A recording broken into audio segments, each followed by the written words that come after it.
10 years without a man, the giant mountain widow confessed. One rancher's kiss changed everything. The mountain was a primal kingdom exuding a fierce loneliness, a stubborn defiance, and a sorrow as deep as the canyons themselves. For 10 years it had been Alara's only sanctuary, her only cage. She was hauling the buck over her shoulder, its dead weight a familiar comfort, her immense strength a testament to a decade of survival. This brutal self-sufficiency was her shield, a wall built to muffle the echoes of a gunshot, and the lie that had branded her a monster, sending her into this God-forsaken exile. But today a new track marred the snow. Not deer, not bear. Man. Staining the pristine white was a trail of blood leading to a broken figure at the base of an ancient pine. A trespasser. The first man she had seen in 10 years, and he was dying on her doorstep. He was a loco fool, another man destined to die on her mountain. The only question was, would she be his executioner or his salvation? The town of Harmony Creek, huddled at the foot of the mountains, clinging to the dusty earth like a frightened child to its mother's skirts. And the mountain known only as the Widow's Range was a mother of stone and ice who offered no comfort. It was a place of jagged truths, its peaks tearing at a sky that was too vast, too empty. Inside the town's only saloon, the air was thick with the smell of stale beer, wet wool, and cheap whiskey.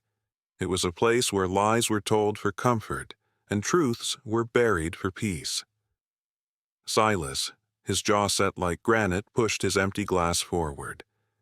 He was a man carved from the land itself, sun-browned, patient, and possessing a grit that couldn't be bought or sold. "You're a fool to go up there, son," old man Hemlock rasped from the corner, his voice like rocks grinding together. "That's Alara's land, the giants." A nervous quiet fell over the bar. The name was a curse, a ghost story told to frighten children and sober up drunks. My prize bull wandered up the pass. Silas stated, his voice calm and even a stark contrast to the room's sudden tension. "I aim to bring him back. That bull is already meat for her table," another man muttered. "They say she's 7 feet tall with hands that can snap a man's neck like a twig. Killed her own husband 10 years back and ain't been seen since. She ain't human, Silas. She's an unnatural thing." Silas threw a coin on the bar, the silver ringing with a finality that silenced them all. "I don't trade in rumors, Hemlock, and I've yet to meet a mountain that can't be climbed." He turned his shoulders broad and walked out into the biting wind, leaving the whispers and the fear behind him. He was not a man who feared shadows, but as he rode into the narrow pass, the pines closing in around him like the bars of a cage, an unfamiliar chill traced its way down his spine. The air grew still, too still. The world seemed to be holding its breath, waiting. He found the bull's tracks just as he knew he would. But beside them was another print, enormous and unsettlingly human. It was the footprint of a legend, and for the first time Silas felt a flicker of doubt. Was he tracking his bull, or was something tracking him? He never had the chance to decide. The storm did not arrive. It attacked. One moment the sky was a sheet of bruised purple. The next, the world dissolved into a screaming vortex of white. Snow, driven by a hurricane-force wind, blinded him, stole his breath, and clawed at him with 1,000 icy fingers. His horse screamed a sound of pure terror as it lost its footing on the ice-slicked rock. Silas was thrown, his body hitting the ground with a sickening final crack. Pain, white-hot and absolute, shot up from his leg. It was broken. Badly. The horse panicked, scrambled away, a ghost swallowed by the blizzard. He was alone. He tried to crawl to pull himself toward the faint hope of an overhang, but the cold was a predator seeping into his bones, draining the fight from him. His world narrowed to the swirling snow, the howling wind, and the relentless creeping numbness. This was it then. A lonely, frozen end on a cursed mountain, His last thought was of the town's warning of the foolish pride that had led him here. Miles above, inside a cabin built of ancient silvered logs, Alara felt the storm's rage in her own bones. For 10 years, the mountain's moods had been her own. Its silence was her peace, its fury her own caged heart. The wind howled around her small fortress, a familiar lullaby of desolation. But this was different. A tremor on the edge of the storm's voice, a disharmony. Something was trespassing. Something was dying where it did not belong. She pulled on her heavy bearskin coat, her movements economical and sure. Her face, framed by a wild mane of gray-streaked hair, was a roadmap of a life that had forgotten softness. Scars traced their way across one cheek, souvenirs of a life lived on the edge of survival. She did not go out of concern. She went out of instinct. The mountain was hers. Its secrets, its sorrows, its life, and its death were all hers. An intrusion was a violation, a wound in the flesh of her solitude. She moved through the blizzard not like a woman, but like a force of nature herself, her massive frame a bulwark against the wind. The snow did not hinder her. It was simply another layer of the silence she wore like a shroud. She found the bull first, its great body already half buried, its life heat, a fading memory against the cold. A waste, but not the source of the disharmony. Then she saw it. A splash of crimson against the impossible white. A trail of blood leading to a dark shape huddled at the base of a jagged rock. A man. She stood over him, a giantess of myth and shadow, the wind tearing at her coat. He was barely conscious, his face pale as the snow, his breath a fragile mist in the freezing air. A greenhorn, a fool, another man come to die on her mountain. She looked at his broken form, at the life flickering in him like a guttering candle. For 10 years she had been a ghost. For 10 years she had been at peace. This man was an anchor threatening to drag her back into a world of pain and noise she had fought so hard to escape. She could leave him. The storm would finish its work. The mountain would keep her secret as it had kept all the others. But then he shuddered a final desperate tremor, and his eyes fluttered open.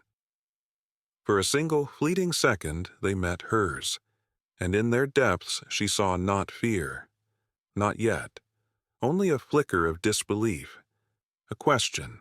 The silence of her soul shattered. The ghost of who she used to be stirred in its grave. She knelt, her powerful hands reaching not for a weapon, but for the collar of his coat, and with a guttural grunt of effort that seemed to tear from the very center of the earth, she began to drag him home. He woke to the smell of wood smoke and something else. Something clean and sharp like crushed pine needles and an herb he couldn't name. A heavy weight pressed down on him, not the suffocating snow he remembered, but the dense, comforting warmth of a bearskin pelt. Firelight danced against a low, timbered ceiling. He was alive. The thought was a shock, a sudden jarring chord in the silent symphony of his return to consciousness. He pushed himself up on his elbows, a groan tearing from his throat. His leg was a solid, throbbing column of pain, but the agony was contained. It was splinted, bound tightly and expertly with strips of hide and 2 smooth, strong branches. A shadow moved in the corner of the room. He froze. She rose from a low stool by the fire, and the legends from the saloon roared to life in his mind. She was tall, her silhouette nearly scraping the ceiling beams. Her shoulders were broad, honed by a labor that would break most men. As she stepped into the flickering light, he saw the face of the myth, high cheekbones, a strong jaw, and a web of old scars that pulled at the corner of one eye, giving her a look of perpetual, fierce appraisal. This was Alara, the giant, the monster of the widow's range, and she had saved his life. The contradiction was a bitter pill he could not swallow. The first day passed in a haze of pain and a silence as thick as the cabin walls. She moved with a quiet, unnerving economy of motion. He watched her split firewood with a single powerful swing of her axe, the sound a clean, sharp crack in the vast stillness. He watched her skin a pair of rabbits with the deft, precise hands of a surgeon. She was a creature of absolute competence, a being perfectly melded with this harsh, unforgiving world. She brought him a bowl of steaming, bitter broth. He flinched as she approached his hand, instinctively moving to the empty space on his hip where his Colt should have been. Her eyes, the color of a deep, sunless forest, narrowed almost imperceptibly. "Drink," she said. Her voice was the first sound he'd heard from her, low and rough like stones rolling in a deep creek bed. It was not a request. He drank. The liquid was strange tasting of wild things, but it chased away the deep chill in his bones.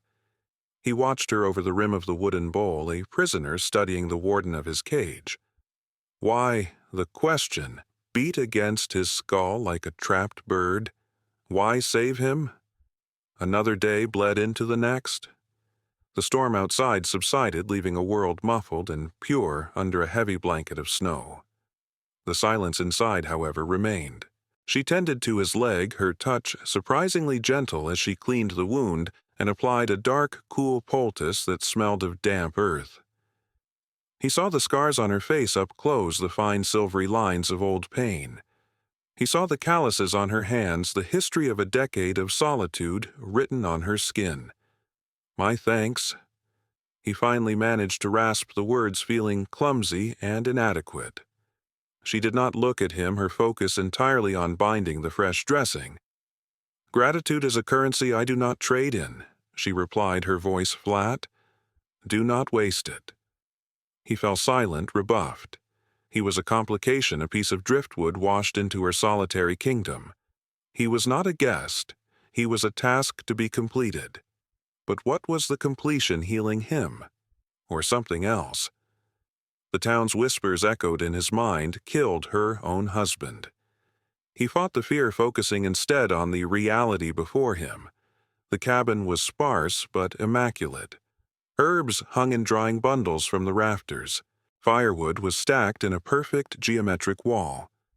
On the rough-hewn mantel over the stone hearth there was only one object that spoke of a life beyond mere survival. A small, intricately carved wooden bird, its wings half spread as if in mid-flight. It was a thing of delicate beauty in a world of brutal function. It did not fit the monster. It did not fit the myth. On the third night the fever came for him. The dull throb in his leg ignited into a raging fire, and the world dissolved into a swamp of disjointed memories and terrifying visions.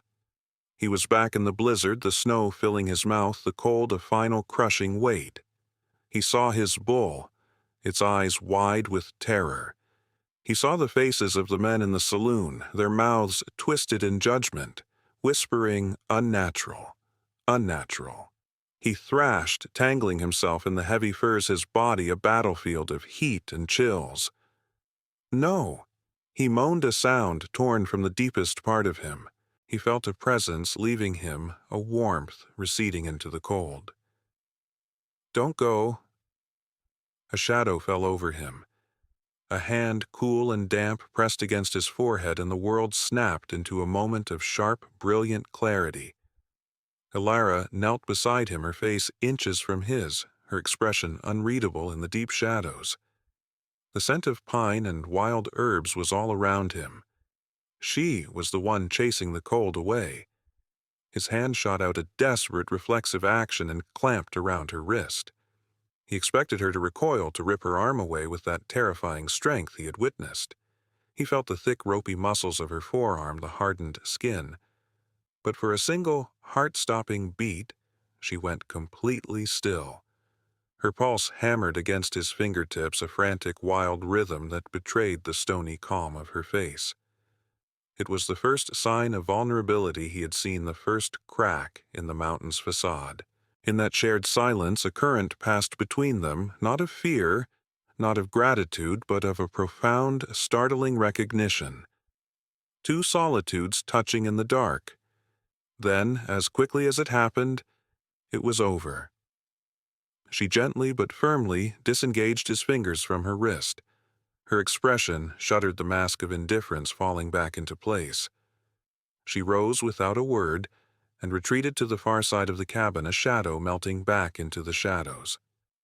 Silas lay there, the fever still burning, but a new sensation now blazing alongside it. The phantom feeling of her pulse against his skin, a secret he had stumbled upon, a life force he was never meant to have touched. The morning air was a razor. After the fever broke, a fragile truce settled in the cabin, thin and brittle as a sheet of new ice. Elara felt it the moment she awoke. The space which for 10 years had been an extension of her own body, her own soul, now held a second heartbeat. It felt crowded. His presence was a disruption to the sacred rhythm of her solitude. She moved with a clipped, almost violent efficiency, slamming the cabin door behind her as she went to check her snares. The cold air was a welcome punishment, a way to chase the phantom warmth from her skin where his hand had gripped her wrist. A memory of touch. It was a language her body had forgotten, and its sudden recollection felt like a betrayal. She would not be weak. She would not be soft. The mountain had taught her that softness was simply a slower way to die. When she returned, he was awake, and he was standing. He leaned on a crude but sturdy crutch she recognized as one of her own axe handles, his face pale but his eyes clear. He had dragged himself to the hearth and was clumsily adding a log to the fire. The simple domesticity of the act was a stone thrown into the still pool of her existence. "You should be resting," she said, her voice harsher than she intended. She threw a newly caught rabbit onto the rough-hewn table, the sound a wet, final thud. Silas looked up, his gaze steady. He did not flinch from her tone. "Reckon I've rested enough to feel useless. A man ought to earn his keep." Elara stared at him. Earn his keep. The concept was foreign. People in her past had only ever taken. "Your keep," she said flatly, "is staying alive. Nothing more." But he did not retreat into silence. He watched her as she worked, his curiosity a palpable force in the small room. He did not ask about her husband. He did not ask how she had come to be here.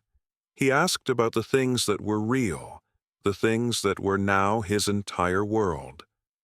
"That bird on the mantel," he said one afternoon, his voice quiet. "It's a mountain bluebird. You carved it." Elara paused, her knife halfway through an onion. Her knuckles were white. The bird was the last piece of the girl she had been, a thing she had carved in a different life before the fire and the lies. "It's nothing." "It's something," he countered gently. "It's beautiful." She did not reply, but a strange, unfamiliar tightness bloomed in her chest. He began to talk, not asking for answers, but simply filling the vast, lonely space between them. He spoke of his ranch in the valley below, of the satisfaction of watching a calf take its first steps of his dream to build a place that felt like home. He spoke of his own loneliness, a quiet admission that slipped out like a sigh. He was building a bridge, log by painful log, across the chasm of her isolation. She, who had built a fortress, found herself watching, mesmerized, as he walked across it. One evening, as she was adding her strange healing poultice to his leg, he did not look away from her face. His gaze traced the scars on her cheek. She tensed, the old shame and rage coiling in her gut, waiting for the inevitable flinch of revulsion. "The mountain leaves its mark on everyone," Silas said, his voice a low murmur. "Looks like you fought it and won." And there it was. Not pity, not disgust, respect. He saw her scars not as a disfigurement, but as a testament of strength, a badge of survival. The tightness in her chest constricted, sharp, and painful. A feeling she had buried for 10 years began to claw its way toward the light. Hope. And it was agonizing. That night they sat by the fire, the silence between them no longer a weapon, but a shared space. He was carving a piece of scrap wood with his knife, his brow furrowed in concentration. The firelight played across the sharp planes of his face, catching the kindness in his eyes. He was just a man, a good quiet man, and the peace of the moment was the most violent thing she had ever experienced. It was the peace she had lost. It was the companionship she had starved herself of. The loneliness of 3,650 empty nights crashed down upon her in a single, silent, devastating wave. She stood up. The movement was abrupt, jerky. Silas looked up from his carving, his expression one of mild surprise. Alara, he said her name, not the giant, not the widow. Alara. The dam of her control, a structure she had spent a decade building, did not just crack, it exploded. She crossed the space between them in 2 long strides, her shadow swallowing him. He looked up at her, this giantess of myth, and for the first time he saw the raw, desperate hunger in her eyes. He saw the storm she held inside. "I haven't seen a man in 10 years. She whispered the words, a ragged confession, torn from the depths of her soul. And before he could breathe, before he could think, she closed the distance. Her calloused hands framed his face, and she kissed him. It was not a gentle kiss. It was a collision. It was the raw, desperate force of a decade of grief and rage, and a loneliness so profound it had nearly erased her, crashing into the first flicker of kindness she had known. It was a drowning woman's gasp for air. The kiss was a storm, and Silas was at its epicenter. He felt the raw, bruising force of a decade's worth of unspoken words, of a loneliness so absolute it had become a physical power. He felt the grief. He tasted the salt of tears she was not shedding. Any other man would have recoiled, would have seen the monster from the town's legends, a creature of savage, uncontrollable impulse. But Silas was not any other man. He did not push her away. Instead, his hands, calloused and strong, came up to hold her, to steady her, as the tempest of her own making shuddered through her giant frame. He met her desperation not with fear, but with a quiet, unyielding tenderness that was a question and an answer all in one. He was not a trespasser to be devoured. He was an anchor in the flood. The moment she felt his response, the acceptance in his touch, the fire in her went out, replaced by a cold, dousing shame. She ripped herself away from him, stumbling backward, as if burned, her breath coming in ragged gasps. She turned her back to him, her broad shoulders hunched, a wounded animal retreating into the darkness of its cave. She had revealed the one thing she had sworn to keep buried, the soft, aching core of her own heart. She waited for the sound of his fear, the scrape of a chair, the frantic movement toward the door. She waited for the laughter, the mockery. But all she heard was the crackle of the fire, and then his voice, low and steady. Alara. Her name. Spoken with a gentleness that was more devastating than any blow. The sound of it from his lips unraveled the last thread of her composure. "They called my husband Elias." She began, her voice a raw, broken whisper, aimed at the log wall, at the ghosts of the past. "He was a good man. He loved this mountain. He saw the beauty in its cruelty. Same as me." Silas remained where he was, giving her the space her story needed to breathe. He listened as the tale poured from her, a torrent of poison and pain held back for 10 agonizing years. She spoke of a discovery, a vein of silver deep in the rock. She spoke of telling one person, a trusted man who was like family, Elias's own kin. She spoke of an accident, a rock slide, a story that never felt right. They came for me after, she said, her voice hollow. The man I trusted, he was the first to cast a stone. He twisted their grief into fear. He told them I was unnatural, that my strength was a curse from the devil. He said I'd killed Elias for the silver, for greed. She finally turned, and in the firelight Silas saw the profound, unhealed wound in her eyes. "It wasn't the stones or the threats that drove me up here," she confessed, her voice thick with a decade of unshed tears. "It was their faces. The faces of people I had known my whole life looking at me as if I was a disease. It was easier to be a monster than to be their memory. He saw it all then.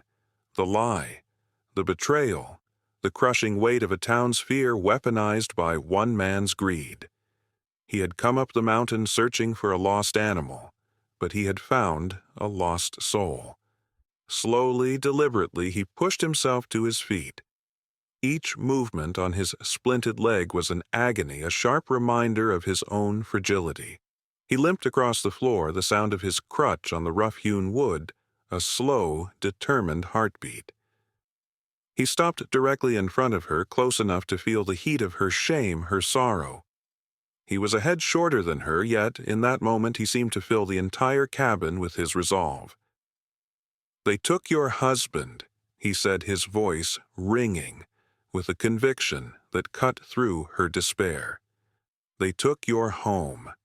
They took your name. They will not take anything else."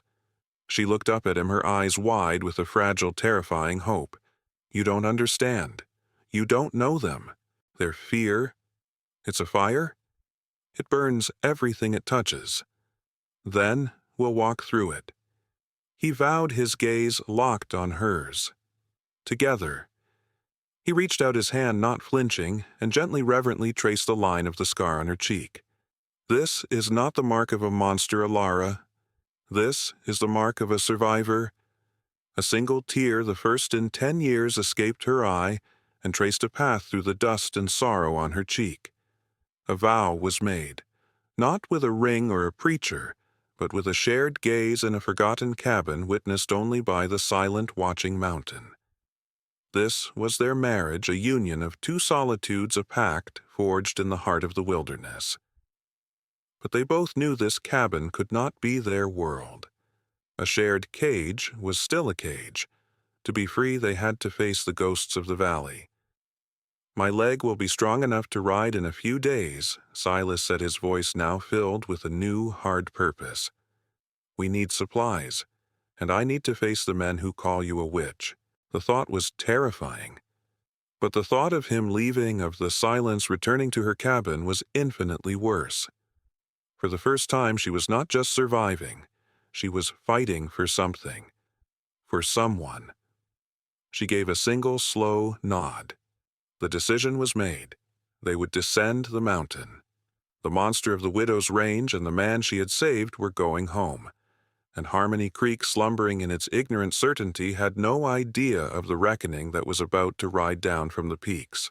The ride down from the mountain was a descent into a forgotten world. The air, once thin and sharp with the scent of pine and ice, grew thick and heavy, tasting of dust, coal smoke, and the stale anxieties of men. Alara felt the change like a pressure against her skin. For 10 years, the mountain had been her armor. Now she was willingly walking out of it, exposed and vulnerable, with only the quiet strength of the man beside her as a shield. They entered Harmony Creek not at a gallop, but at a slow, deliberate walk. Silence followed them like a disease. A woman dropping her laundry basket, her eyes wide with terror. A child who had been laughing a moment before, suddenly stopping to hide behind his mother's skirts. Doors creaked shut. Window curtains twitched. The town, which had buzzed with life, held its breath, its collective gaze a physical weight of judgment and fear. They were not welcome. They were an omen, a ghost from the hills returning to the world of the living. They dismounted in front of the mercantile, the silence now so profound it was a ringing in their ears. A crowd began to gather, their faces a mixture of morbid curiosity and simmering hostility. They kept their distance as if a great invisible wall stood between the outcasts and the town. Then the crowd parted. Jebediah Finch strode toward them, his face a mask of pious concern. He was a man who wore his righteousness like a well-tailored coat, the town elder, the church deacon, the brother of Alara's dead husband. He was the voice of Harmony Creek, and his voice was a weapon. He ignored Alara completely, his eyes fixed on Silas. "Son," he said, his tone dripping with false sympathy. "Thank the Lord you're alive. We all feared the worst." "What has this creature done to you? Did she hold you captive?" Silas stepped forward, placing himself slightly in front of Alara, a simple protective gesture that spoke volumes. "She saved my life, Jebediah." His voice was cold hard. "And her name is Alara." The use of her name spoken with such calm defiance sent a murmur through the crowd. It made her real. Jebediah's mask slipped a flicker of anger in his eyes before being replaced by a theatrical sorrow. He finally turned to Alara, his gaze dripping with condemnation. "You," he spat. "You dare show your face here after what you did? After you murdered my brother and fled from God's justice?" "That's a lie." Silas cut in his hand, moving to rest on the hilt of his knife. "Is it?" Jebediah roared, turning his performance to the crowd. "Or has she poisoned your mind with her mountain witchcraft? This is the woman who brought a curse upon this land, a killer who consorts with darkness." He was whipping them into a frenzy, their fear turning to a self-righteous rage. Alara stood silent, the old familiar feeling of being cornered, of being judged by 100 pairs of eyes washing over her. She felt the urge to run, to flee back to the cold, clean silence of her mountain. But then she felt Silas's presence beside her, solid and unwavering as an ancient oak. She would not run. Not this time. Emboldened by her silence, Jebediah took a step closer, his voice rising. "I remember that night as if it were yesterday. The terrible storm, the rock slide she engineered to kill my brother. I remember how she came down from that mountain covered in his blood, claiming he was crushed. His brand new silver locket, the one with the eagle engraving, lost forever in the rubble. The world stopped. The roaring of the crowd, the wind whistling down the street. Silas's steady breathing beside her, it all faded into a deafening, absolute silence. There was only one sound left in Alara's universe, the echo of Jebediah's words, his brand new silver locket, the one with the eagle engraving. A memory sharp and vivid as a shard of glass pierced the fog of her grief. Elias, her husband, standing in the sunlight just hours before the storm, his face boyish with pride, as he showed her the gift he'd bought for himself in the last town.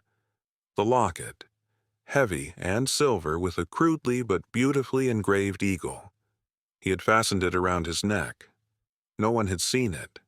No one but her. No one could have known it was there.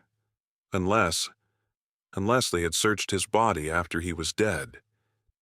She looked at Jebediah. Really looked at him. Not as the grieving brother-in-law, not as the pillar of the community, but as the man she had once trusted, the man who had led the chorus of her condemnation. And she saw the lie. It was there in the frantic, desperate light in his eyes and the faint sheen of sweat on his brow.